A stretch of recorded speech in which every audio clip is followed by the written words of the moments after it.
I am Ray, and you can't drown your demons. They know how to swim, and you can't outrun them either.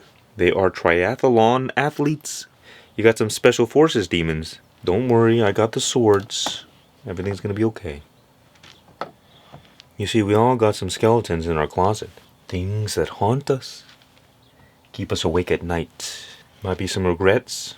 Might be some addiction we can't get rid of. Might be some behavior that we can't stop doing.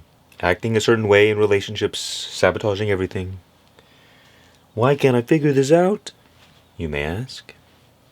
You see, if we want to understand how to get rid of the demons, we must first understand what they are. So imagine in your mind, there's a little parasite, and what this parasite is, it's like a thought form that has gone bad. And all that means is that, well, okay, there's the thought, and there's the emotion related to that thought. If the emotion is negative, the thought becomes parasitic and begins feeding off your life juices. And eventually it gets so strong, it becomes manifest in your life. It creates more and more and more problems until eventually, well, you die. Depending on how bad it is. You see, demons are in truth imaginary things.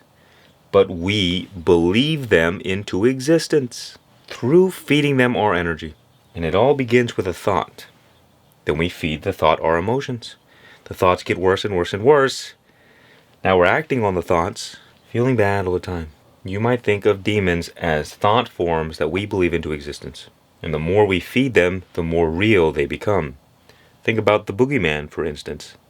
If you're just sitting in your bed and you're really afraid of the boogeyman, well, you're just going to keep spiraling and spiraling until, oh, I can't sleep. Does the boogeyman exist?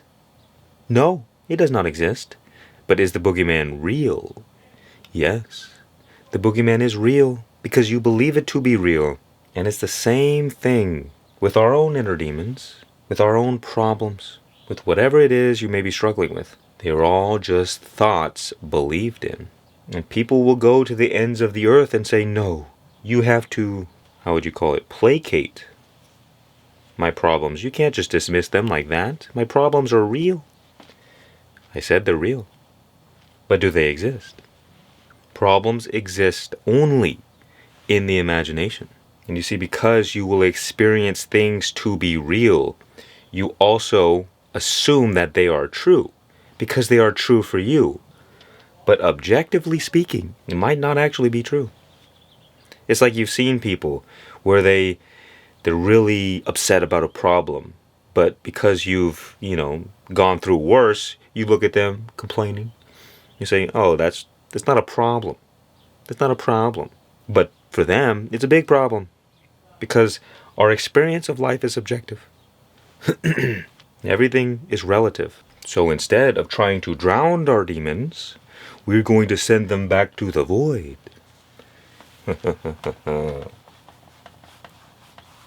Back to the void for you, for all eternity. Think about it like this. Let's get wacky. Here you are, a human being, playing the game of life. And congratulations, you were chosen to take a human birth. You won the lottery. And so now we get to play in this physical realm that's very vivid and, intense. But all around us, in the more subtle realms, there are bodiless beings that want to experience, well, what we are experiencing. Like a little spirit. And the demonic spirits, well, what they do is that they just try to live vicariously through you by stealing your life force and possessing you, causing you to do stupid things, sabotaging your life, destroying everything you love. Because the spirit doesn't have a body, it tries to possess you, the one who does have the body. Now, one thing we have to understand is that we're all dream characters in God's imagination. We're all just thought forms, but some of us are more concrete than others.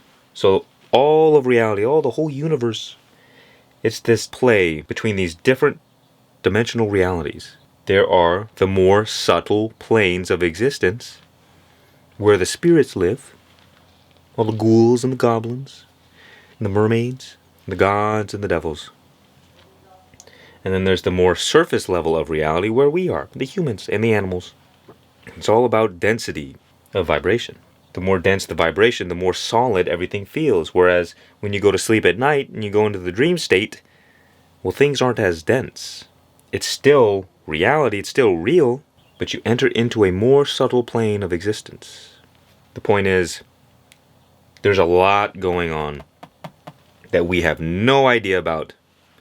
We can't perceive it because we're stuck on this level of this dimension.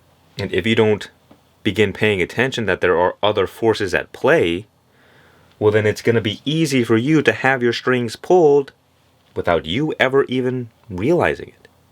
As it is said, we fight not against flesh and blood, but against principalities, higher powers. This is what they meant. Energetic forces. Now, I've taken the idea of demons and just lumped them all up into one thing that I call the monster mind.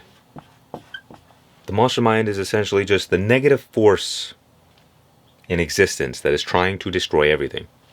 It takes many forms, but it's fundamentally the same. The more the monster mind has been stealing your energy, the more you suffer, the more miserable your life is. So you can rate yourself on a scale of 1 to 10. 10 being heaven and 1 being hell. Where are you on this? And that will basically tell you how strong this parasite is, whether it's a little baby parasite or it's big. And the problem that we face is that we deal with things on the surface, which is why we never find that much progress. Let's say you're struggling with an addiction, for instance. What the monster mind will do is it will manipulate you into engaging in that addiction, so you feed it your life energy, you become powerless, it becomes powerful, it possesses you, causes you to do stupid things.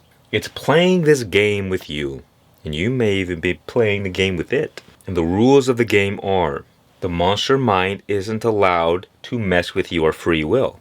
But if the monster mind can manipulate you into giving away your consent, well then, it's got you.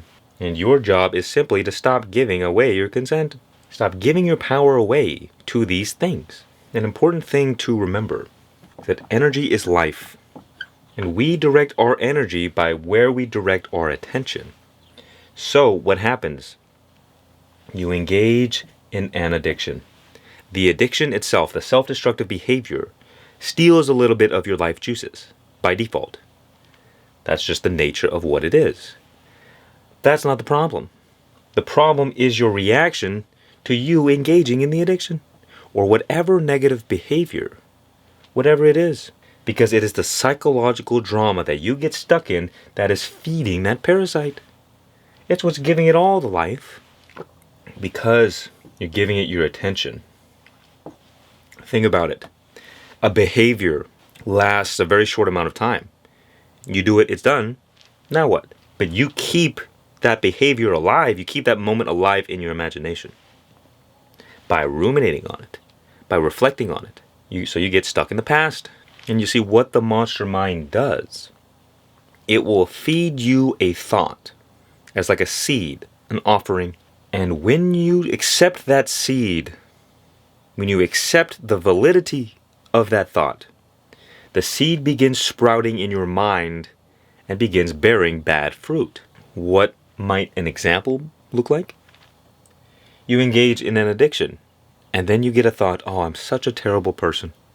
And you accept that thought, and then you run with it. Now you're caught in the psychological drama, beating yourself up, judging yourself, feeling terrible, shame and guilt. Meanwhile, the monster mind is having a buffet on you. And so if we want to be free from our demons, we have to stop the drama. Oh, woe is me, I'm dealing with this, and this is happening to me, and this sucks, and I hate this, and I hate my life, I hate myself. It's just a story. It's just thoughts that we believe into existence. It's just thoughts we assume to be true. And because we entertain them, and because we feed them our energy, they do become true for us. But it's only relative, which means that you can stop the psychological drama, and you will stop feeding your demons. And it goes something like this. When you change the way you look at things, the things you look at change. If we want to be free from the things that trouble us in this life, we need a fundamental attitude adjustment. Because if you judge, for instance, an addiction or any negative behavior, the more you judge it as wrong and bad and terrible, the more you're going to feel terrible. The more you're going to feed the monster mind, the more you're going to get attached to the very thing you're trying to avoid. And the only way to become free from it is experience so much suffering that you finally had enough, and then maybe you'll give it up. That's called rock bottom. But you don't have to go all the way down in order to be free. But the way that I approach these things is so counterintuitive to mainstream advice. Because what I am saying is stop judging yourself as bad, as wrong. Stop judging your actions. Stop judging your thoughts and your feelings. Because the only thing that you're doing by judging yourself as wrong or bad is you're feeding this negative parasite. It is ignorance to believe that you've made a mistake. It is ignorance to believe that you've done something wrong. And here is why I say, don't judge yourself. Because, first of all, everything is rooted in identity. From identity comes thoughts. From thoughts become feelings. Generally speaking. And emotions change who you are. So, if you think negatively about yourself, you're going to feel negatively about yourself, and you're going to create a negative identity. Once the negative identity has been established, this becomes a powerhouse for negative thoughts, which then fuels more negative feelings, which then fuels a negative identity. And now you begin to see why people do terrible things in life. Why people kill themselves. Why people kill others. It's a feedback loop of death. This is the only reason why bad things like tragedies, serial killers, all the evil people. This is why. This is why people fall into depression. This is why people shoot up schools. Because the more you entertain your negative thoughts, you're just gonna feel terrible. And emotions influence our actions. They are the driving force. So you cannot have any thoughts in your mind for long enough without also acting upon them. And you've probably experienced it in your life. The more you think about something, the more likely it is for you to act on that thing. And your emotions and your actions, your thoughts, they all influence who you are. And the moment the monster mind can inflict a negative identity upon you, the monster mind doesn't have to try anymore. It just sits back, passive income. Because you do all the damage to yourself. It doesn't have to do anything. That's the whole irony of it all. In this life, in societies. You think the evil people are actively trying to control everybody? No. They don't need to. We do all the damage ourselves. We are the ones that walk into our little cages, close the door, lock it. I'm in prison now. And we mistake it for a safe space. So if we want to be free from the demons, we have to break this cycle. Reverse engineer it.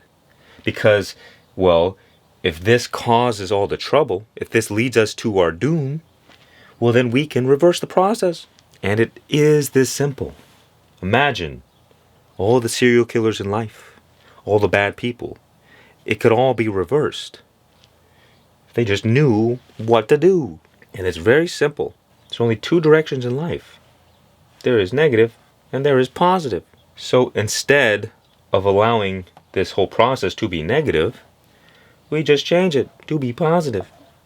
It really is that simple. Because what will happen is that as you start focusing more on positivity, things that are good, things that serve you, you reframe your mindset toward life to be productive instead of self-destructive. You start feeling better. You start acting in better ways. And then you change who you are. And once you change who you are for the better, you will automatically have more positive thoughts by default. And by default, you will also feel better. And you can raise yourself up out of any dark hole, out of any depression, out of any negative state of being, if you just learn how to manage your mind properly. The mind is a tool. Your life is determined by how well you can direct your mind. Are you perpetually focusing on things that do not serve you? Or are you focusing on things that serve your best life? Do you even know what's good for you and what is bad? And so the trick is, after you do something stupid, after you engage in some kind of self-destructive behavior, after you get possessed, you can get rid of most of the trouble by reframing your attitude toward the situation. By asking yourself, okay, there's something for me to learn here. There's something I'm not getting. Life is trying to teach me something. Instead of getting angry and getting caught in the emotional drama of the situation, you take a step back and you reflect. And you reflect and reflect until you figure it out. But the more you get caught in the emotional situation, the more you get caught in the drama, the less clarity you have, the more you're just going to stay stuck and do it over and over again.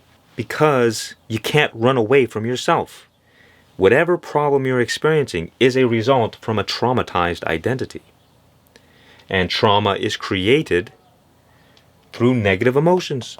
Trauma is nothing more than memory stored in the body. And memory is stored in the body by the information that we receive paired with whatever emotion is associated with that information. So for instance, if you had a bad toxic relationship, the information is relationship, the emotion is negative. It stores that memory in your body for later. You have a negative self-identity when it comes to relationships. And you know that is true if you're always paranoid. If you get jealous, and you might say, oh, well, no, jealous is natural. It's a fear response. It's not you getting jealous. It's not you doing anything. It's your body, it's your system hijacking your attention, because whatever information causes a negative emotion is a threat to your survival. And your body needs to remember that for next time so you don't get screwed over again. And the thing is, if throughout your life you've had a lot of negative experiences with yourself, meaning you failed over and over again, you can't do anything right, you suck, you have all of these negative thoughts about yourself, so you feel bad about yourself, so you have a negative relationship with yourself. And guess what? That's going to cause all the self-destructive behavior. Because if you don't like yourself, what does it matter? You don't care if you destroy yourself, unconsciously or consciously. So until you heal the relationship with yourself, until you love yourself, you're going to continue engaging in whatever problems, whatever addictions. Because what does it matter? You see, people who love themselves, they don't engage in self-destructive behavior. Because you can't love yourself and destroy yourself at the same time. So there's really only two reasons why we engage in self-destructive behavior at all. It's like putting your hand on a hot stove. You're either not paying attention or you just don't like yourself all that much. Meaning, you have trauma from the past stored in your body, which is causing you to act unconsciously. You're getting possessed by the monster mind, which is a result of that underlying trauma. Or you just don't feel very good. You don't like yourself all that much, and so you engage in the self-destructive behavior. Because secretly we want to destroy ourselves. It's called the death instinct. We all have this subtle desire for annihilation. Some worse than others. If you just took one thing from this video that will solve like 90% of all your problems, heal your relationship with yourself and forget about everything else. Because until you love yourself, until you're happy with who you are in this present moment, until you accept yourself fully as you are, your relationship with everything else in life is going to be corrupted. Your relationship with others is going to create problems. Your job is going to have problems. Your health, everything in life is going to be influenced by your relationship with yourself. And think about it, once you love yourself, now you have love to give. Every moment, every experience, you're coming from a place of love. And so you bring light and harmony and balance to that situation. Moving forward in the relationships, you will no longer be the problem. In the work that you do, you will no longer sabotage yourself. You will stop engaging in self-destructive behavior. You'll stop sabotaging your life. Because the only reason we sabotage our life is because deep down we feel like we are not worthy. Otherwise, why would you do it? If things are going great, why would you just suddenly sabotage everything? Because we have an identity that feels like, things are going too good. We can't be having this. I'm not worthy for this. And so we return back to the default, whatever that is. And the way we heal the relationship with ourselves, I like to use the idea of re-parenting. What this means is that you act as the parents, the mom and the dad that you always needed. Now, that doesn't mean that your parents did a bad job. It just means that we're all human, we're all imperfect. But you have to become the perfect parent for yourself. Meaning, you have unconditional love, compassion, and kindness for yourself. You treat yourself like a wounded child, and you gently guide yourself back to health. You tell yourself, it's okay. It's okay to fall on your face sometimes. It's okay to stumble. It's okay to be ugly. It's okay to be imperfect. You're doing just fine. Keep going. And then you encourage yourself. Oh, you're doing so well. Every time you do something good. Doesn't matter how big or small it is. You brush your teeth in the morning. Wow. You're so amazing. I love you so much. And if it seems silly, it doesn't matter. Because what you're doing is you're using your thoughts to feel better about yourself. And when you feel better about yourself, you reprogram your identity. You heal the relationship. So the first step is becoming aware of your self-talk. And you have to replace it with something positive. So if you're talking negative to yourself all the time, well, you're going to have to override that unconscious programming and start treating yourself with kindness and compassion. And every time you just acknowledge how good you're doing, how much you're improving, you get these little motivational bursts. Otherwise, if you allow the, automatic negative programming, you're going to have these demotivation bursts where you feel depressed and you feel like not doing anything. And so this is an exponential process. As you start cutting out the negative self-talk and you start adding the positive self-talk, encouraging yourself, loving yourself, kindness and compassion, you make a mistake, it's okay, stop judging yourself. You stop feeling negative, you start feeling more positive. So your identity can change very quickly. So I encourage you, just start building the habit of not only being aware of how you talk to yourself, but consciously being more kind and compassionate, no matter what happens. And once you heal the relationship with yourself, you'll find that a lot of your demons begin vanishing back into the void, because the only reason they were there was because of the underlying trauma. Once you heal the trauma, you heal the symptoms. And if you want more, check out Mastermind Mastery. I created a 90-day step-by-step system to free you from negative thoughts and heal your relationship with yourself. Much peace and many blessings. And remember, just be. You see, there's the be.